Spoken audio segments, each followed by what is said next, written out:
Damian Wayne is probably the most hated Robin because of his stubborn and bratty attitudes.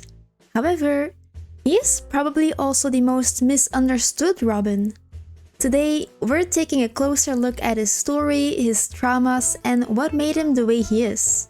I hope by the end of this video there will be a little bit more love for this character. Damian Wayne is the son of Bruce Wayne and Talia Al Ghul. Talia kept him in an artificial womb to genetically perfect him in order to be the perfect warrior. Bruce didn't know he existed since Talia kept him hidden and trained him in the League of Assassins. Damian grew up hearing that he would be the next Alexander the Great. Talia literally told him that he was named Damian because it comes from the Greek word Damianos. It means to tame, and taming this wild world is what you will do as the Al Ghul dynasty takes shape. Around the age of 10, Talia left Damian with Bruce to try and disrupt his work as Batman. Damian started off as a spoiled brat. He wanted to be Batman's Robin, so he attacked Tim Drake. Bruce punished him, and Damian's response was to create his own Robin costume using Jason Todd's old tunic and his League of Assassins gear. In this outfit, he decapitated the villain Spook. When Batman falls during the events of Final Crisis, Damian stays in Gotham with his adopted brothers Dick Grayson and Tim Drake. Being in their presence may have helped improve his behavior. One night, he was joyriding the Batmobile and got attacked. Although he would have reacted violently in the past, he was more childlike now. He still uses aggression, but mainly because of his determination to help others. One night, he and Nightwing were attacked by Jason Todd, who was pretending to be Batman. During this fight, Damian was shot in the chest. Alfred was helping him out in the Batcave with his injuries, and Damian almost attacked him because he refused to be sidelined. He wanted to go help Nightwing and Tim Drake. All ends well with Alfred giving him his self-made Robin costume, and together they located the injured Tim Drake. After beating Jason, Dick Grayson accepts the mantle of Batman and decides that Damian will be his Robin instead of Tim. Dick feels as if Tim is more of an equal, while Damian still needs proper Robin training. Damian is a very different Robin. He is argumentative and rude. He feels like Dick isn't up to be Batman, and he makes it pretty clear that he doesn't respect him. In the meantime, Damian secretly visits Bruce's old friend Thomas Elliot. Tommy Elliot is also the villain Hush, who killed people to take parts of their face in order to resemble Bruce Wayne. Damian argues that he visits Tommy to find out his motives behind changing his appearance. However, Thomas believes Damian visits him to grieve the loss of Bruce Wayne, and he uses those visits to spend time with his father. Bruce's skull was taken from his grave. To prevent further grave robberies, Grayson and Damian take Bruce's remaining bones and the skeletons of Thomas and Martha Wayne inside the Wayne Tower. On the way to the Batcave, Damian gets possessed by a dead man who reveals that the Black Lanterns are coming to Gotham. This included the reanimated dead bodies of Dick and Tim's parents, who they had to fight. After these events, a new villain named Flamingo shot Jason and critically injured Damian to the point where he was paralyzed below the waist. It's a good thing Talia harvested literal organs to replace Damian's damaged parts. While Jason is being arrested, he asks Nightwing why they didn't resurrect Bruce Wayne in the Lazarus pit. Nightwing was like, "Oh yeah, true." So he and Batwoman took Bruce's body to a pit, only for him to come out as a murderous monster. This is when they realized the body wasn't Bruce but a maddened clone created by Darkseid. At the Batcave, Alfred noticed Bruce's body was gone. At this moment, the clone enters the Wayne Manor and beats Alfred. A wheelchair-bound Damian sees the clone and was quickly convinced it was not his father. He alerted to a patch of gasoline and put it on fire. The clone didn't stop fighting for another half hour until his body started to decay. This is when the Bat family members apologized to Tim for not believing him when he said Bruce was still alive. In the meantime, Talia was able to fix Damian's spine, but she put a device in it that would allow her to control Damian. She used this newfound control to try and kill Dick Grayson. Damian runs away to a cemetery where he meets a guy named Sexton. He finds out Sexton isn't who he really is, and he believes that's Bruce Wayne who is stuck in the past. Sexton confirms he is not who he seems. Then, Damian gets taken over again, but this time by Slade Wilson. Damian manages to warn Grayson about this. Nightwing incapacitates him and uses an electrical shock to break the device. When they're at the Batcave, Alfred discovered a bat totem which would confirm that Bruce is stuck in the past and giving clues. With this information, Dick Grayson meets up with Sexton. He reveals himself to be the Joker. Damian beats him with a crowbar until Joker fights back using his venom. Suddenly, Bruce Wayne is there to help. After beating the enemies, Bruce reveals he wants Dick Grayson to remain as Batman with Damian as his Robin. After this, Flashpoint happens, which means that Bruce was killed instead of his parents, which also means Damian was never born. It gets fixed, but those fixes make the timeline kind of wonky, so now Batman is again Bruce Wayne and Damian is his Robin.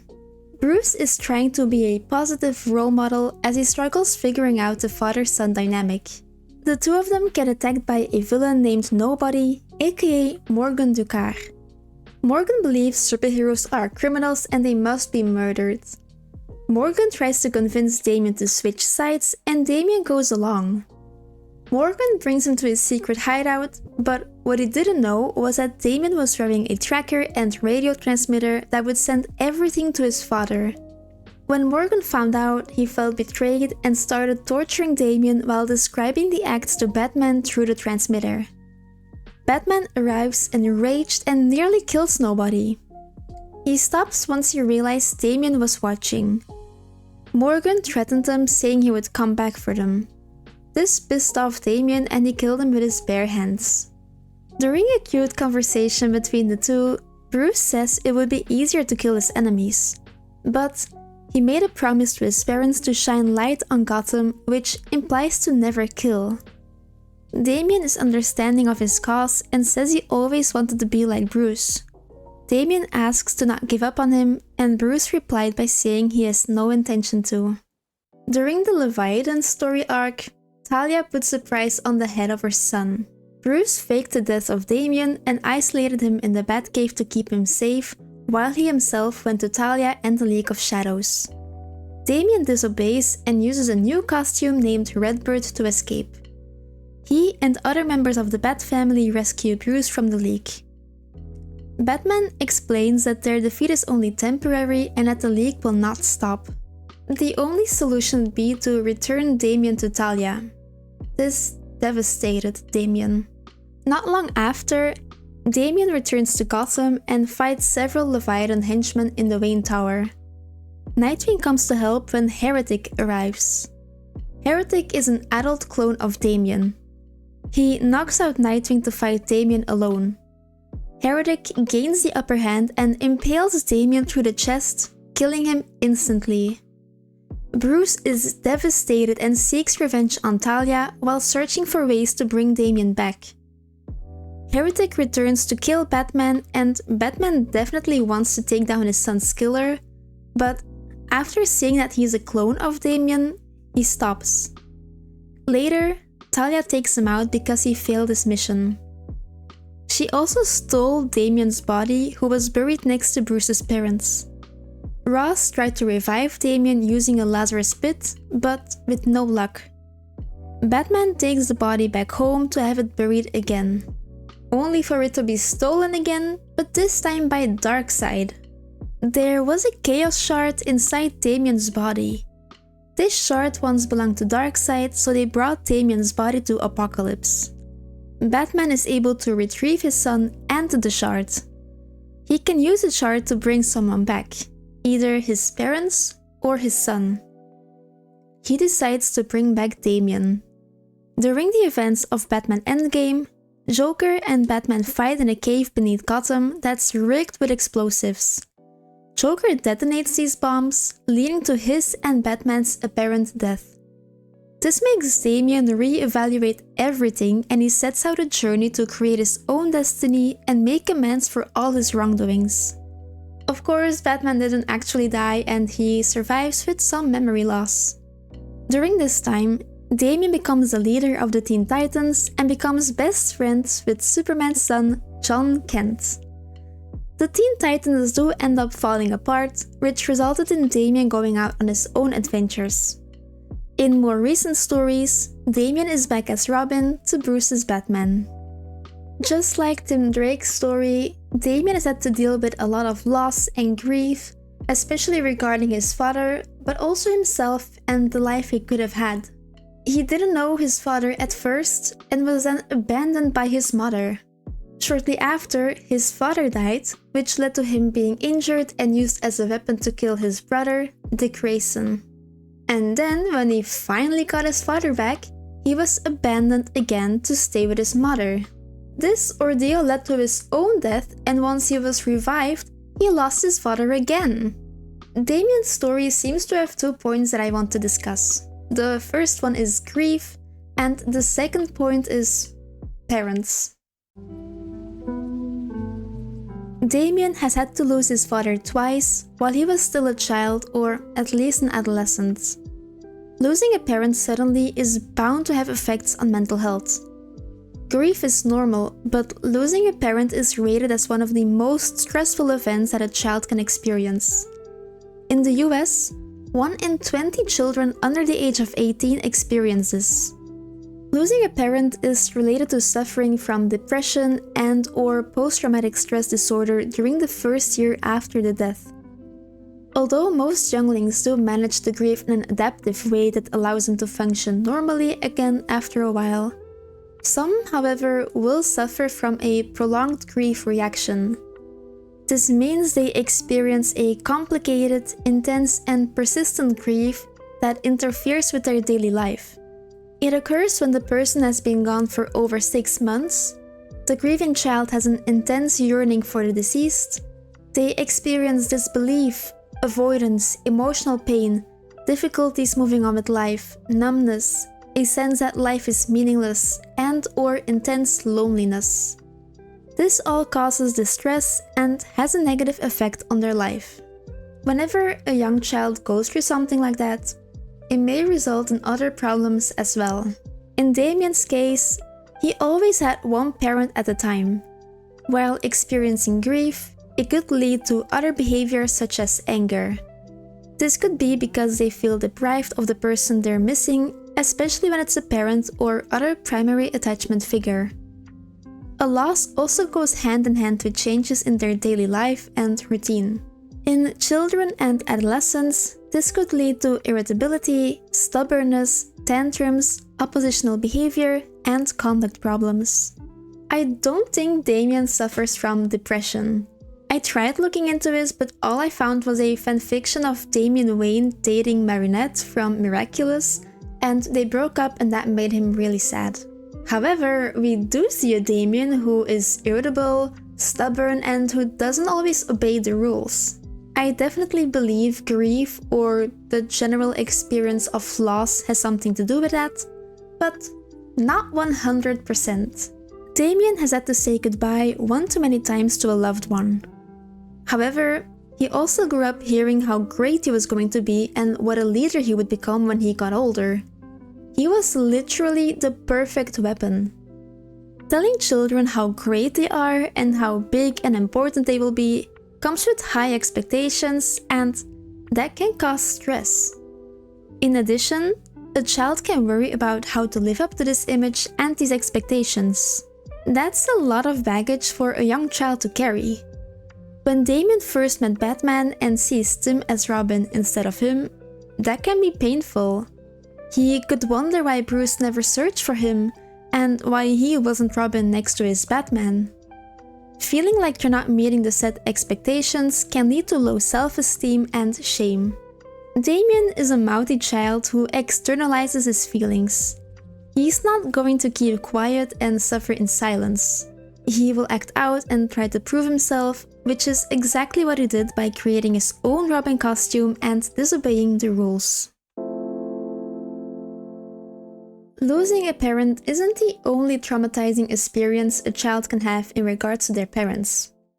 Parents separating is already hard enough. Although Bruce and Talia were more of a fling than a full-on couple trying to create a family, I do recognize patterns in Damian that are similar to the ones we see in children who have divorced parents. First, there is the case of Talia and Bruce being his parents, yet they're not together anymore. Damian lived with his mom for 10 years before he moved to Gotham. During his time in Gotham, he still felt loyal towards the League, his mom, and grandfather, Ra's al Ghul, all while still seeing Batman as a role model. This leads to loyalty conflicts that are very common in children of divorced parents. These loyalty conflicts were first discovered by Hungarian psychiatrist Notch. He argues that children feel loyal towards their parents. When parents separate, they still feel this loyalty, but they also have the impression that they cannot express this loyalty. For example, when they are at their dad, they feel like they cannot express love towards their mom because it may upset the father. A lot of children will lie about how much fun they had with the other parent to preserve the feelings of the parent they're talking to. This is especially painful when parents talk bad about each other. A child knows they're made up of both their mom and their dad. When one parent talks bad about the other, the child may feel like they're also talking bad about them. Damian wants to be the next Batman, while also being loyal to the principles he's learned from Ra's al Ghul. We see him switch as well. There are times when he fully wants to be like Batman, and then suddenly aggression takes over and he goes back to his assassin ways. 20 to 25% of children in families that aren't intact anymore experience issues later in life, such as lower grades, internalizing and externalizing problems. In short, internalizing issues occur when people cope with their emotions inward, such as overthinking. This could lead to depression, for example. Externalizing issues occur when people express their emotion outwards in a maladaptive way, such as aggression. Girls tend to experience more internalizing effects, while boys tend to experience more externalizing problems. Other possible effects of separated parents are low self-esteem, difficulties in relationships, anger, misconduct, and risky behavior. Positive effects are, for example, higher independence and increased resilience. I feel like all of this really describes Damian. Damian has a lot of anger, and I already talked about it a bit in the previous section. However, anger in children is also a result of separated parents. Talia and Bruce aren't together anymore, and Damian is just left with Batman at the age of 10. First of all, moving to a whole different city is already quite stressful. But Damian was also moving in with a parent who didn't even know he existed. Damian probably feels abandoned, which can be expressed through anger, such as fighting, lashing out, and being disrespectful. This abandonment can also come with feelings of loss and rejection, which once again leads to low self-esteem. Those are a lot of negative emotions to feel for a child. It doesn't help that his mother quite literally rejects him. She uses him as a way to get to Batman, she uses him to get to Nightwing, she makes another clone of him that would be superior, because Damian didn't want to give up the Robin mantle. Talia is quite literally telling her son that he isn't good enough for her. So of course, there is a lot of anger inside him. But he is resilient and he wants to do good. Damian has experienced a lot of losses. Not just death, but also relationships. He grew up without a stable household and all he knew was training and fighting. He then had to move away to be with a different parent and live a whole new lifestyle. Not only do his parents live lives with opposite goals, he also lost his father multiple times. He experienced grief, rejection, abandonment, all while still growing as a person. This led to many issues, but mainly anger and resilience. I hope I was able to convince a few more people to like Damian as much as I do. If you made it this far, please press that subscribe button, and thank you for watching. Bye!